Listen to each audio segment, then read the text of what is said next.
This is All Things Cooperatives, the podcast about the unique ways that cooperatives are addressing needs and community challenges.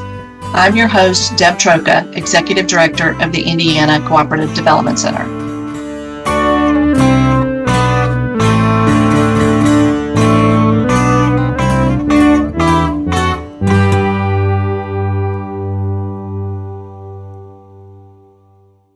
Hello, everyone, and welcome to the All Things Cooperatives podcast. I'm Deb Troca, Executive Director of the Indiana Cooperative Development Center, and your host for today's podcast. Today, we'll be discussing real estate investment cooperatives. We know that communities are increasingly facing challenges with maintaining and supporting locally based stores and properties on Main Street. As older business and property owners retire, the long-term viability of the Main Street or small businesses comes into question. If Main Street declines, buildings will decrease in value and it becomes difficult for businesses to succeed. This in turn can increase apathy in the community. Often communities wait for traditional developers or a group of investors to address the challenges. Real estate investment cooperatives are a way to include local residents and individuals in the community to take steps to stop dilapidation, create opportunity, and realize revitalization success. Traditional co-ops are focused on user benefits.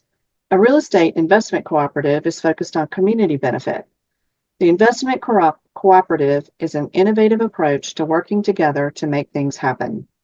It is critical that communities answer the question of the benefit that a real estate investment cooperative creates, as that will be a key part of the development process.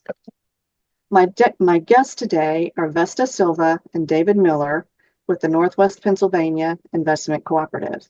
And I'll ask each of you to introduce yourselves and then we'll commence with the discussion.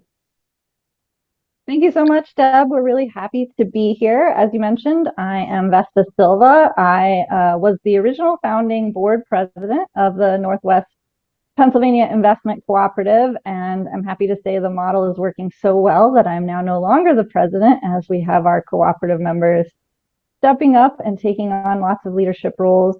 I moved to Northwest Pennsylvania in 2004, and my other life is I teach at our local college here.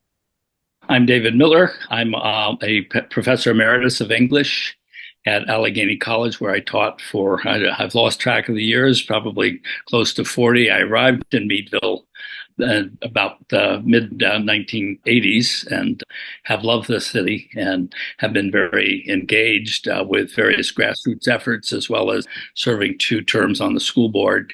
So it seemed like a natural for me to get involved with the Northwest Pennsylvania Investment Co-op, and I served on the board and just stepped off this past spring. But still very interested in it, where it's going, and a member, of course. So, thank you both very much. I am really excited to hear your story. So if you could tell us a little bit about your community of Meadville. Well, Meadville is a town of about 13,000. For a long time, it was losing population. I'm not sure that's still happening. It's nestled into the foothills of the Alleghenies in western Pennsylvania. We're 35 miles south of Erie, 90 miles north of Pittsburgh. It's very much a traditional community founded in the late 18th century. And we have Allegheny College here, which goes back to 1815, and where we both taught, of course. And it's a town that, has gone through that transition really from an industrial economy to a post-industrial economy, but only partly. I think it's really an exception to the Rust Belt phenomenon of this area, in that it has sustained about 150 tool and die firms. It took me a while to notice how plentiful they are. You see them everywhere, but don't necessarily notice them at first. But when I got here, it was in the doldrums in the mid-'80s. The iconic business, Talon Zipper, had just moved south, I guess, first, and then gone out of business, competing with the Japanese. So the question was really, where do we go from here? And revitalization efforts, as I recall, protocol started in the early 90s and have continued more or less sporadically for a while. And I think over the past number of years, much more concertedly. We have a lot of unusual virtues and features that we can be proud of. An intact downtown, which at this point is pretty lively, not what it was in the 50s when you could barely walk down the sidewalk and on Friday nights for all the people out. But I think as downtowns go, it's doing well with a variety of businesses that seem to be pretty stable. It's got a couple of the stores that are devoted to clothing and a long-time firm that sells furniture and a very popular coffee house, a number of restaurants, various businesses like a bookstore and Hatch Hollow, which does temporary exhibitions and sells art supplies and things like that. We're doing pretty well, I think, along those lines, but we are a community that has a higher level of poverty than a lot of communities, well, really than the national average, quite a bit higher than that. And 60% of residents of Meadville are renters. And that has been somewhat of a political divide in recent years. And the landlords had controlled the city council for years, and it sort of did their bidding. And we've had a grassroots effort over the last few years that has really turned the tables on that.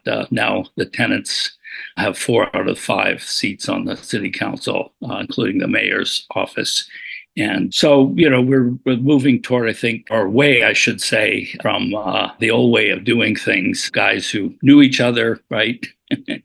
And made decisions in a kind of intuitive way to a more systematic form of governance that is showing a number of benefits and working really on behalf of tenants to develop some standards and things of that sort. We do still have a number of challenges, and we can always make things better. We have a lot to build on, and I think that's where the Northwest Pennsylvania Investment Co-op comes in terms of developing what I think of as a kind of biosphere that is rich in diversity and interest to bring people back to the downtown. The city not only is intact downtown, but really quite beautiful. We have a diamond, which is the sort of the center of town with churches and former junior high school, which was turned into a series of businesses. We managed to save it because people cared about how the town looked. And I think that sensibility has really served us well.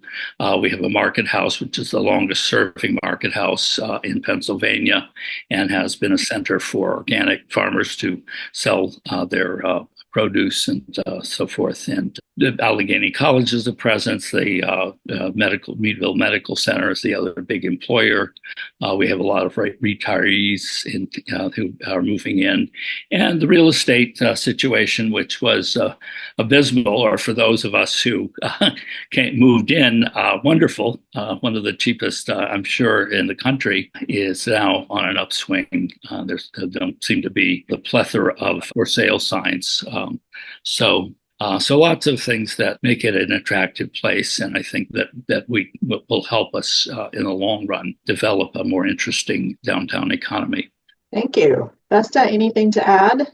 It was really thorough there. And where he ended is the idea of the cooperative model could be something that really is helpful, right? Like a lot of small communities, Meadville has seen an influx of dollar stores, right?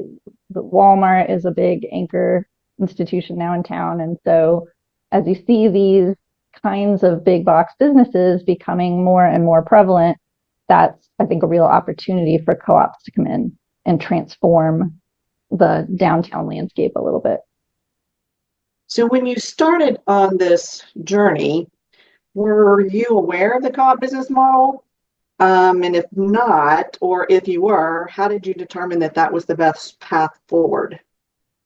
Yeah, so this question, I think, kind of takes us to how we started a little bit. So one of the things that really got us, I had not been aware, David was a little bit more familiar before I was, with the kind of history of cooperatives, which is really rich in this region.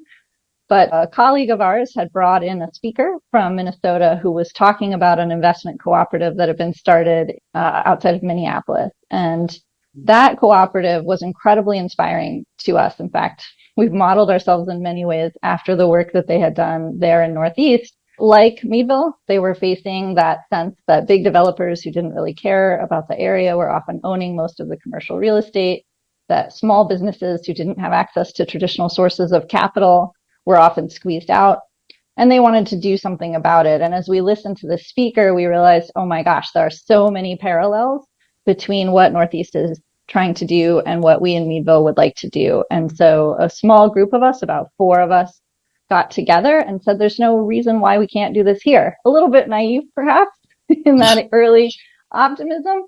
But then that summer, that happened in the spring of 2017. And in the summer then of 2017, we got ourselves a law firm and we incorporated as a cooperative and we started recruiting member owners. So once you got incorporated, what did your process look like moving forward? How did you get support of the people in the community? So how did you grow that membership? Yeah, that's a great question. This was a model that was unfamiliar, not just to me when I had first heard about it, but to almost everyone in our community. So especially that first summer, we did a tremendous amount of outreach.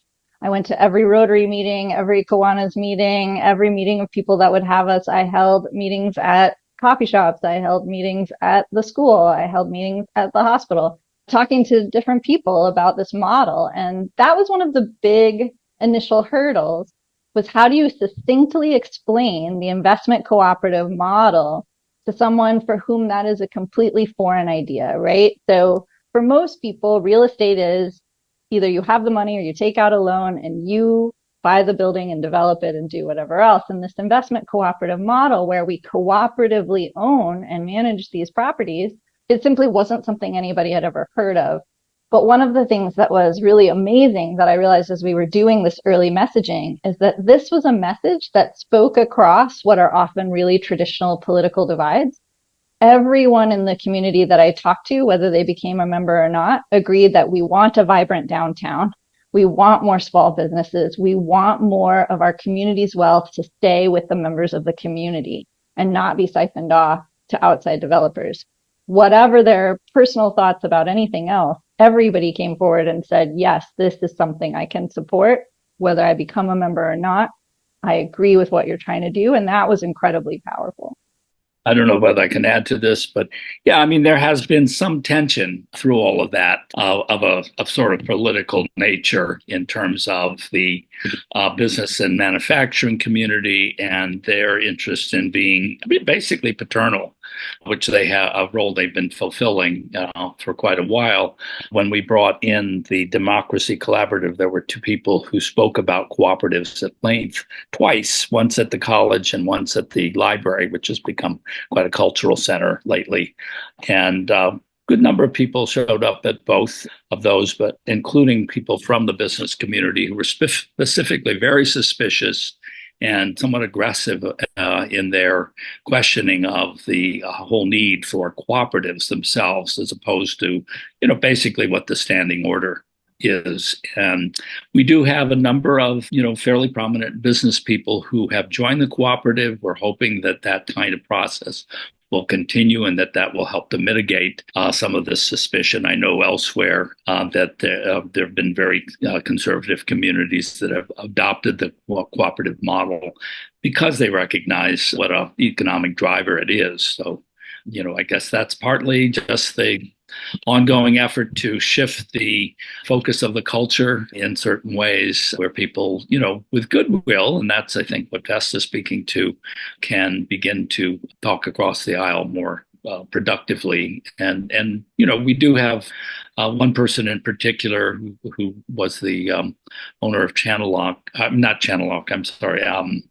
Now I've forgotten the name of the manufacturer, but it's an important one, and he's put a lot of money into various things like the coffee house.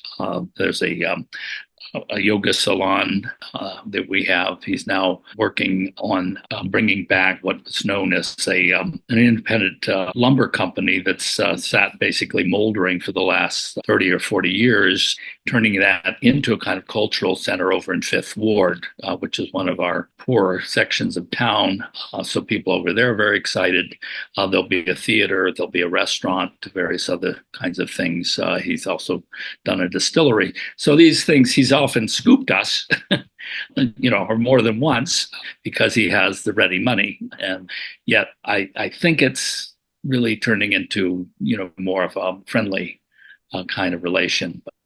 So are most of your members community members? Are there businesses who are members as well? So kind of what does the composition of the membership look like, and what does it cost to become a member of the co-op?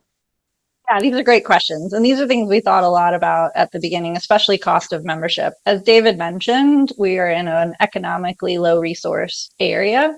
And so the Northeast model, one of the things we did not import directly from them was cost of membership, because they were working in a different economic situation there. And so we ended up setting up the cost of voting member share in our cooperative at $500, which is still a significant investment for members of our community. Northeast had initially set their member shares at $1,000. And we knew if we set it at $1,000, we had likely doomed our process from the start. What we realized as we went, and we recognized that 500 was significant, we were trying to find the balance between a significant investment so that you felt genuinely invested, not just in terms of the money, but in terms of your time and your effort and your willingness to patronize any businesses that we were helping to support. You were an owner in an invested sense, and that accessibility for members of the community. We are overwhelmingly individual members, but one of the changes that we made that I'm really excited about, that we made soon after we were incorporated, is we allowed non-family groups to jointly own a share, right? So if you and your neighbor both thought this was a wonderful idea, but there was no way individually you could each come up with a member share of $500, we created a pathway for you to jointly own a share. It's still a single vote share. You have to designate one of your members as your voting member, but that share then is jointly owned. And in addition then to business members and individual members, we have this jointly owned option. We have 71 members as of today. We got a new member this week, so that was pretty exciting. And the vast majority of them are individuals. I think we have about 7 that joined as businesses. But interestingly enough, we actually have a lot of business people who joined as individuals rather than their businesses.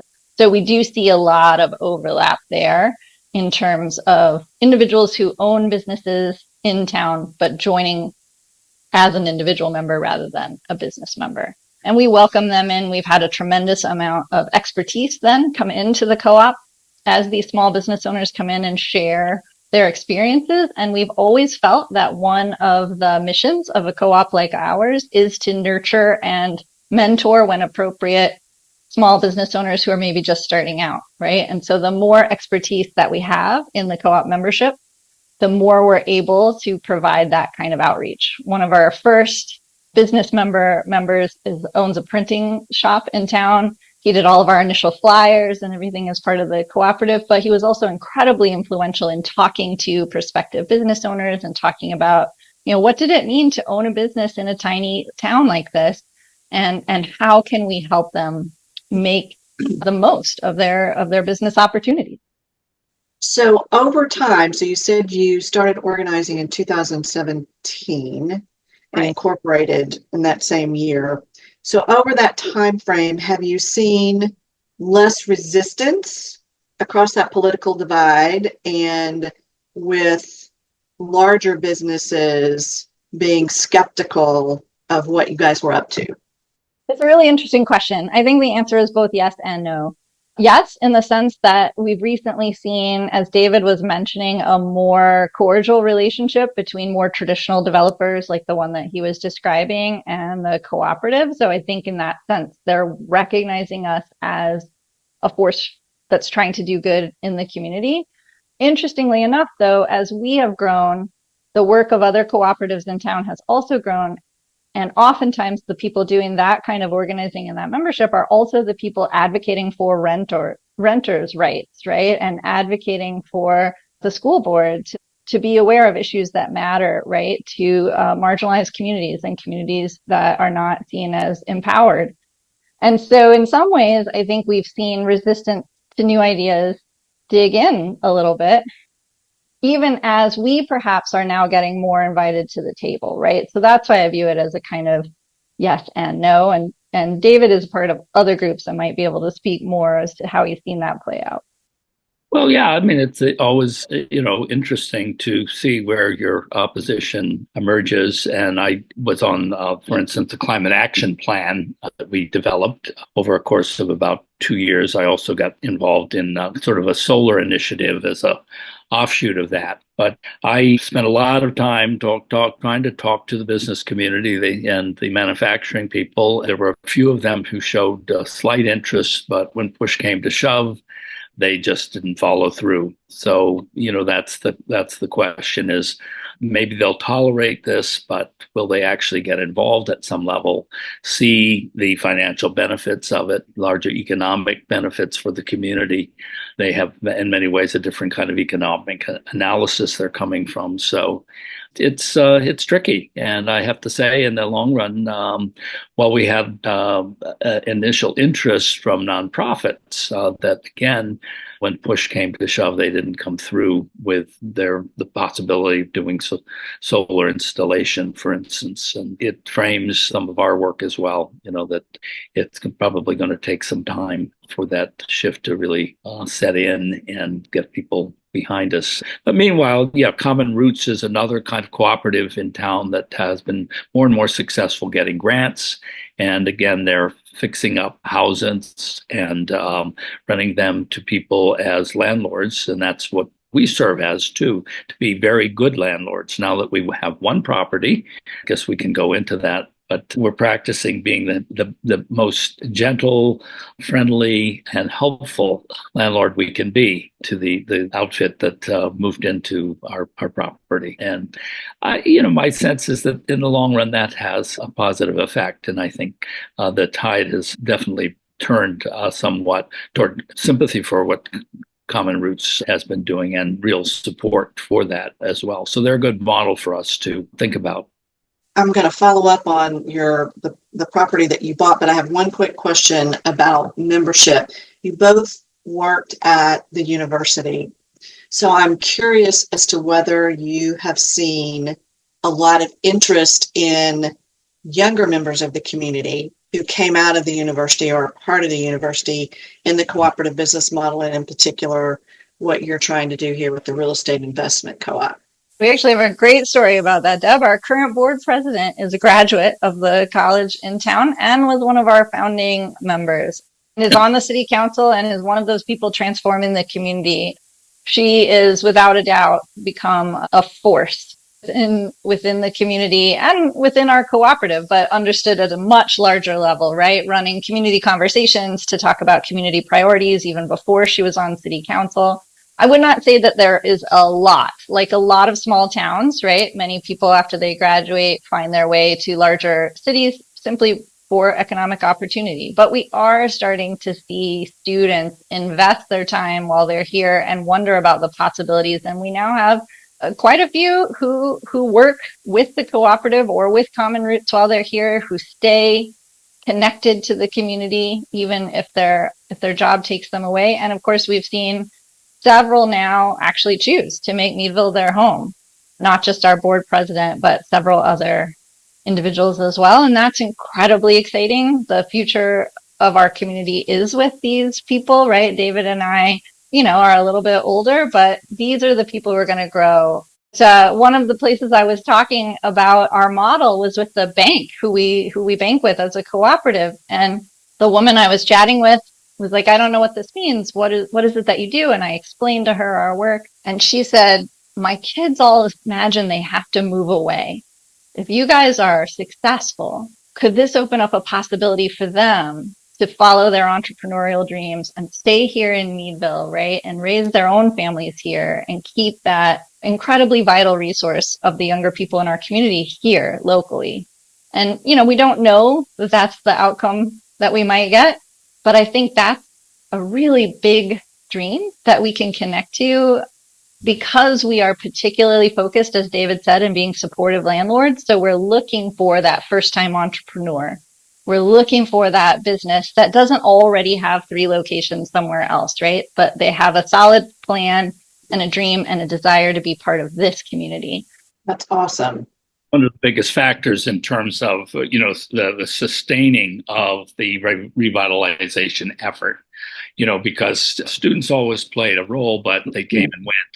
Ones who are really seeing Meadville, and there was a generation in the 60s of students as well, early 70s, people who are still around, right, and are good models, who got involved in different projects in the city over those decades. But now we have a very not a large, but certainly a very dedicated cohort of young people. One is working for the government. She's, very active, in a lot of grassroots efforts that is city government and so forth. And they're doing various things that I think holding down jobs that make a difference, but also volunteer work.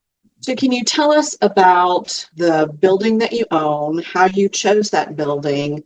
My role on the board when I joined was, along with another member, Josh Searle White, to scope out properties. And we had to basically think through, well, what are we looking for? And it took a little while to kind of get a sense of what would be promising, from the listings to go and see, and which could, turn out to be somewhat time consuming. But when I came on, there was an effort to buy a property that was really, I think, financial, a little out of our reach. But the people were adamant about not lowering the price. And I think that was a major frustration. In the wake of that, I think we learned some things about what would be more practical for us, and just happened to find a house, 847 Market Street, just down the street from the Market House and around the corner from the fire station. A really solidly built house that had been, I think, originally a family dwelling and then turned into a law office for probably decades, still had a lot of the accoutrements of a lawyer in it. And, I saw it and I said, boy, wow. I called up Josh and he came over and he agreed that this is very promising. The price is right. It was in the upper 50s, 50,000. And so I think others, as they saw it, were won over very quickly. So we had a place, and we put that pretty smoothly together with tenants. And Blissful Meads was a business in Conneaut Lake nearby. They were really looking to come to Meadville for a better market. They produced mead and that had a tasting and a restaurant venue in mind. And when they saw it, we showed them one place that they didn't like. Clearly wasn't going to work. And then we went to this place, and they were immediately very encouraged. And so that worked out. And then the upstairs, we were able to rent to Crawford County United, which is a subsidiary of Pennsylvania United. They have their offices up there, and there's a separate entrance. And so it worked very practically. We did a lot of the renovation ourselves, members who had skills and other people who, had our interests in mind, who worked fairly cheaply to fix it up. That's still ongoing.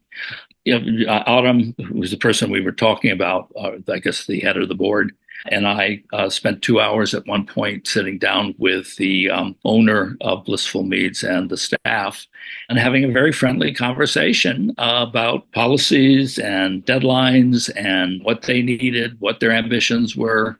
Early on, they said, gee, we'd love to do this once a month. I thought that might be excessive, but at least, periodically to continue this. And I think we learned a lesson there that kind of communication is really valuable. And we had, left really not only with a good feeling about them, real friendliness, but the sense that, yes, they know what they're doing. They had just prior to that had a little bit of a crisis in terms of their people showing up, but they were moving into a period of greater confidence. And so we got to participate in that with them and think along the same lines as they would as a business, and the kinds of practical matters that don't always occur to people who are not in business. So.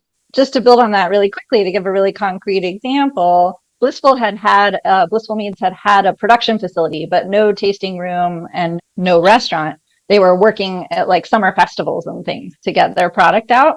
So the whole process of this new version of their business was new to them too. And they realized in their first summer that where summer had been their big business before with festivals, summer was their slowest time for the tasting room because people were out on vacation. They were doing other things. They weren't necessarily coming by and spending time. And so we actually negotiated with them to be able to delay part of their summer rent until the fall when they knew that their business would pick back up again from the cycle they had seen the previous fall. And so that's something that we could do as a co-op focused on supporting this small business through their early bumps and bruises as they were learning that perhaps a traditional landlord simply would not have offered to them. And so, David's talking about talking with them. This is the really concrete result, right? They are able to help us understand what they need, and we're able to provide some flexibility very specifically as they encounter new challenges. So what did your capital stack look like to purchase the building and then to do the renovation? At that point, we had a little over $40,000 in capital. And as David said, the building was about $59,000, if I'm remembering correctly. So we were very fortunate. We had looked at different lending opportunities. And as a slightly non-traditional model ourselves, we weren't super attractive to lots of traditional banks, right? So we had looked at other cooperatives and we had looked at other possibilities. Shared Capital Cooperative was incredibly supportive of us. We loved them and their business model, though they ended up not being the right choice for us. The timing was phenomenal. The redevelopment authority in Meadville was offering very low cost loans for projects a lot like ours. We were maybe the only game in town for that. So maybe they were thinking about us.